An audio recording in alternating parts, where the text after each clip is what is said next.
Un juez decretó auto de formal procesamiento con la medida cautelar de arresto domiciliario en el caso de Romeo Vázquez Velázquez y dos exfuncionarios más de las Fuerzas Armadas. Sobre este tema vamos a escuchar al abogado Ednil Ríos, que nos da su punto de vista con esta determinación judicial. Desde el inicio que se dio la presentación del requerimiento fiscal, yo consideré que el señor Romeo Vázquez en la audiencia de imputado iba a salir con medidas distintas a la prisión preventiva.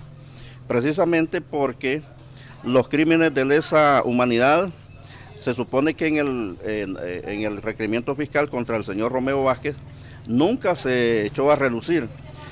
Tampoco el hecho de que él fuera actor intelectual de la muerte del joven Isis Jovel, que Dios en paz lo tenga, y que ha dolido mucho esa muerte, obviamente. Sin embargo, mi criterio fue desde el inicio que iba a salir con medidas distintas a la prisión preventiva el señor Romeo Vázquez, porque los crímenes, además de lesa humanidad, ya están tipificados en el Tratado de Roma de 1998, cuando Honduras es suscriptor de los mismos. Ahora bien, si ya están tipificados en un Tratado de Roma en el que Honduras es parte, ¿por qué entonces no lo vinculan en el requerimiento fiscal para que esto tuviera asidero legal y pudiera dársele al señor Romeo Vázquez y a los otros autores de esos crímenes la figura de culpabilidad desde el punto de vista de los delitos de lesa humanidad, si ya están tipificados? Ahora bien, una vez que no estuvieron en el requerimiento fiscal tipificados como tal, que ya se saben que los delitos de lesa humanidad, entre algunos son el desplazamiento forzado de poblaciones, por ejemplo, asimismo el asesinato, los crímenes de guerra, la agresión interna entre países bilateralmente hablando, en términos de pugnas. Entonces, ¿por qué no vincular en ese momento la situación? Cuando esto no sucede en el requerimiento fiscal, obviamente que el juez valora la prueba material y se da cuenta que tiene que ser juzgado ese delito con el derecho interno, que es el Código Penal y el Código Procesal Penal, ¿verdad?, entre otros análisis de carácter legal.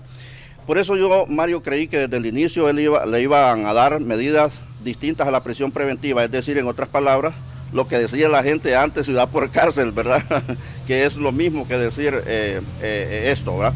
Entonces, ese es mi análisis. Considero de que al versele dado, abogado, esas medidas, lo que se ha hecho es victimizar a este hombre, ¿verdad? Y que al final, en la imagen de la gente psicológica, la gente se dé cuenta que no tenía ningún tipo de vinculación, ni culpabilidad, ni crimen en ese caso, porque al final desde el momento que tiene esas medidas, nunca lo vinculan de forma directa. Sin embargo, decir que las personas mayores como él se merecen también esa dispensa de la ley, de que puedan, ¿verdad?, defenderse en libertad.